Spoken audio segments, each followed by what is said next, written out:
नमस्कार मित्रांनो, मी पत्रकार निखिल चौधरी महासंगम न्यूज नेटवर्क मध्ये तुम्हा सर्वांचे पुन्हा एकदा स्वागत करतो. मित्रांनो, सध्या शैक्षणिक जो काही विषय आहे तो सध्या पेटलेला आहे आणि त्याचं कारण असं आहे की मराठी शाळा या बंद पडत आहे आणि आता मराठी शाळा का बंद पडत हे आपण जाणून घेऊयात. आपण आता सध्या अकोले तालुक्यातील जिल्हा परिषद प्राथमिक शाळा कोहिंडी या ठिकाणी आलेलो आहोत आणि येथील आल्यानंतर आपण याची माहिती जाणून घेण्याचा प्रयत्न केला आणि त्यावेळेस आपल्याला माहिती देण्यास पूर्णपणे नकार दिलेला आहे. प्रिन्सिपल सरांना काहीतरी काम असल्या कारणाने शैक्षणिक कामानिमित्त ते बाहेर गेल्याचं सांगितलं गेलंय आणि जे काही प्रभारी मुख्याध्यापक या ठिकाणी होते त्यांच्याकडून आपण माहिती जाणून घेण्याचा प्रयत्न केला, परंतु त्यांनी माहिती देण्यास पूर्णपणे या ठिकाणी आपल्याला नकार दिलेला आहे. तर जाणून घेऊयात आणि या ठिकाणचं काही जे लाईव्ह आहेत जी शाळेची कंडिशन ते तुम्हाला दाखवण्याचा मी प्रयत्न करतो. व्हिडिओ शेवटपर्यंत बघा. या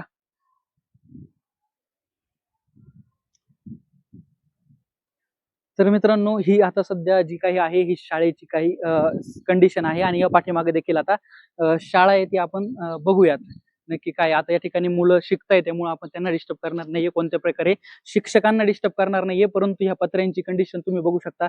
पत्र्यांवरती आता शेवाळ आलेलं आहे आणि इमारत सुद्धा थोडीशी धोकादायक वाटते. जरी शाळेत सगळीकडे सीसीटीव्ही लावलेले असले तरी देखील याच्याकडे पण सरकारने लक्ष देणं आता गरजेचं आहे. आता आपण विद्यार्थ्यांना कुठल्याही प्रकारे डिस्टर्ब न करता जे काही बेसिक फॅसिलिटी शाळेत असणं गरजेचं आहे त्या जाणून घेण्याचा, त्या बघण्याचा प्रयत्न करणार आहोत. तर मित्रांनो, या ठिकाणी बघू शकता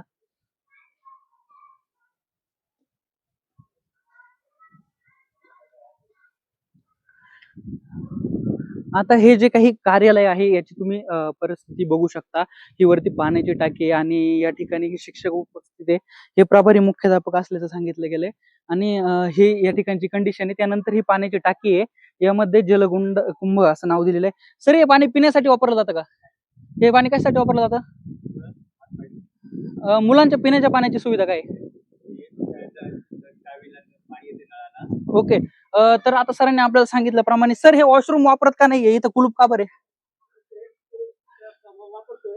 ठीक आहे.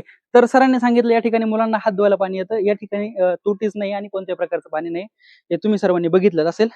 तर आता हे वॉशरूम आहे आणि या ठिकाणी याला कुलूप लावलेलं आहे. हे पूर्णपणे बंद आहे, हे वापरण्यात येत नाहीये आणि दडदड. सर, आम्हाला आमचं काम करू द्या, तुम्ही माहिती देण्यास नकार दिलाय, नाही तर आमच्यासोबत माहिती द्या. हे वापरताय तर हे बंद काय, आता शाळेचा टाइम चालू आहे तर मग याला कुलूप काय, मुलांना गरज पडत नाही घ्यायची?